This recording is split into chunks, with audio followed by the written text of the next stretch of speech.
La tempête a fait rage toute la nuit, laissant la petite ville de Willow Creek ensevelie sous une épaisse couche de neige qui étouffait tous les bruits. Les rues étaient désertes et les clôtures à moitié recouvertes. L'air était si froid qu'il semblait glacé contre la peau. Ce matin-là, lorsque le ciel commença à s'éclaircir et que les premiers rayons de soleil timide s'étirèrent sur les champs, Evelyn Parker, une veuve de 76 ans, sortit de sa petite ferme à la périphérie de la ville, son vieux châle de laine bien enroulé autour des épaules. Elle n'avait pas de famille à proximité, seulement le souvenir de son défunt mari, Henry, la chaleur de sa foi et sa routine quotidienne consistant à nourrir les animaux errants qui se rassemblaient près de la clôture arrière.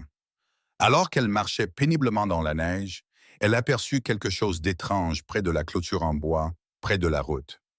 Deux silhouettes sombres étaient affalées à côté d'une moto. Leurs vestes étaient gelées et leur souffle était à peine visible. Son cœur fit un bond. Pendant un instant, elle pensa qu'ils étaient peut-être morts. En s'approchant, elle lut les mots inscrits en gros sur leur veste. Attrapa son regard tremblant. Hell's Angels. C'étaient des hommes grands, à l'allure rude, le visage balafré et meurtri, les mains enflées par le froid. La plupart des habitants de la ville craignaient les hommes comme eux, sur leurs motos rugissantes, couverts de tatouages et vêtus de cuir. Mais Evelyn ne voyait pas de danger. Elle voyait deux âmes au bord de la mort. Si vous croyez en la gentillesse, aux secondes chances et au pouvoir de la compassion, n'hésitez pas à aimer, commenter, partager, vous abonner à cette chaîne et nous dire dans les commentaires où vous la regardez. From. Cette histoire nous rappelle ce que signifie être humain et pourrait bien vous redonner foi en l'humanité. Evelyn s'agenouilla, sentant le froid lui transpercer les os, et tenta de secouer l'un d'eux pour le réveiller. Ses lèvres étaient bleues et ses yeux à peine ouverts. L'autre remua faiblement et gémit de douleur. Sans réfléchir à deux fois, elle lutta pour les relever tous les deux. « Allez, les garçons, » murmura-t-elle, la voix tremblante à l'effort. « Pas aujourd'hui, pas dans mon jardin. » Un homme plus tard. Elle apprendra plus tard que l'un d'eux s'appelait Cole Matthews. Il essaya de parler, mais les mots restèrent gelés sur ses lèvres. L'autre, Ray Donovan, plus lourd et plus faible, s'appuya lourdement contre son petit corps. D'une manière ou d'une autre, avec toute la force de son corps frêle, Evelyn les traîna à travers la neige jusqu'à sa maison. Les heures qui suivirent furent un tourbillon de survie. Elle leur hissa leurs vestes mouillées, les enveloppa dans des couvertures et les installa près du feu. Leurs bottes laissèrent des traces boueuses sur son vieux tapis et leurs gants fumaient tandis que la glace fondait. Elle réchauffa de la soupe, leur frotta les mains pour les réchauffer et pria silencieusement. Lorsque Cole se réveilla enfin, la confusion envahit son visage meurtri. Il regarda autour de lui la petite maison confortable, la lumière vacillante du feu, l'odeur du pain fait maison et les délicates tasses à thé en porcelaine sur la table. Il n'en croyait pas ses yeux. Une femme comme elle, fragile et douce, venait de sauver deux motards que le monde considérait comme des hors-la-loi dangereux. « Pourquoi? Pourquoi nous avez-vous aidés ?» finit-il par murmurer d'une voix rauque à cause du froid. Evelyn se contenta de sourire doucement et répondit « Parce que quelqu'un a aidé mon Henry quand personne d'autre ne voulait le faire. La gentillesse ne juge pas sur les apparences, mon garçon. Elle agit, tout simplement. » Les jours passèrent et la nouvelle se répandit dans toute la ville. Les gens n'en croyaient pas leurs oreilles. La vieille veuve qui vivait seule avait recueilli deux Hells Angels. Certaines murmuraient qu'elle était folle. D'autres disaient qu'elle était naïve, mais Evelyn s'en moquait.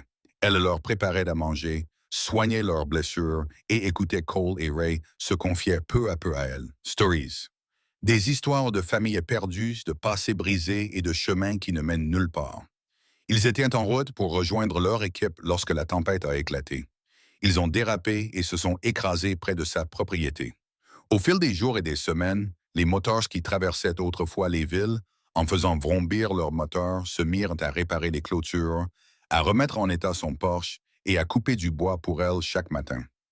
Ray, qui souriait rarement, construisit une mangeoire à oiseaux dans son jardin. Cole, dont les mains étaient marquées par les combats et les années passées sur la route, commença à l'aider dans la cuisine et apprit à faire du pain avec elle. Evelyn gloussait doucement chaque fois qu'il se brûlait les doigts ou jurait entre ses dents, et il souriait timidement, comme un garçon qui vole des biscuits. Toute la ville observait la scène avec incrédulité. Les gens qui traversaient autrefois la rue pour éviter les motards voyaient désormais deux hommes s'incliner à côté d'Evelyn pendant les prières du dimanche. Peu à peu, d'autres ont commencé à lui rendre visite, lui apportant des provisions et prenant de ses nouvelles. Il les trouvait tous les trois en train de rire ensemble, comme une famille. Evelyn avait, sans le savoir, non seulement deux âmes brisées, mais aussi la peur et les préjugés de toute une communauté. Puis vint le matin où la neige fondit enfin et où le bruit des moteurs résonna à nouveau devant sa porte. C'était le reste de la bande des Hells Angels, vestes en cuir, tatouages et motos vrombissantes. Ils étaient venus chercher leur frère. Evelyn sortit, son châle flottant au vent, et les motards se turent. Cole la serra fort dans ses bras et lui murmura « Vous nous avez donné quelque chose que personne ne nous avait jamais donné. Un foyer, même si ce n'était que pour un court instant. » Elle sourit à travers ses larmes et dit « Promettez-moi de transporter cette chaleur partout où vous irez. » Alors qu'ils s'éloignaient, les habitants de la ville se tenaient près de leur clôture, les regardant non pas avec crainte, mais avec un respect silencieux.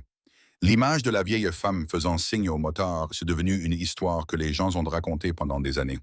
C'était une histoire qui montrait que la gentillesse ne se soucie pas de qui vous êtes. Elle trouve simplement un moyen. Quelques mois plus tard, le vrombissement des moteurs est revenu à Willow Creek. Mais cette fois, ce n'était pas pour causer des problèmes. Des dizaines de moteurs sont revenus pour réparer le toit de la vieille chapelle en l'honneur d'Evelyn. Le jour de son anniversaire, ils lui ont apporté des fleurs et des provisions. Ils lui ont même construit un nouveau banc en bois face à la route, à l'endroit même où elle les avait trouvés pour la première fois. Une plaque sur le banc indiquait « À Evelyn Parker, l'ange qui a trouvé les Hells Angels. » Si cette histoire vous a touché, prenez un moment pour l'aimer, la partager et vous abonner. Chaque histoire que nous racontons ici véhicule le message que la compassion peut changer des vies, même lorsque le monde s'y attend le moins. Avant la fin de cette histoire, dites-nous dans les commentaires, avez-vous déjà rencontré quelqu'un dont la gentillesse a changé votre façon de voir les gens? Nous aimerions lire vos histoires, car la gentillesse mérite d'être partagée encore et encore. On se souvient de cet hiver à Willow Creek non pas pour son froid, mais pour sa chaleur. C'est la chaleur du cœur d'une vieille femme qui a allumé le feu de la rédemption chez deux motards perdus, leur apprenant que même les jours les plus froids, un ange peut vous attendre.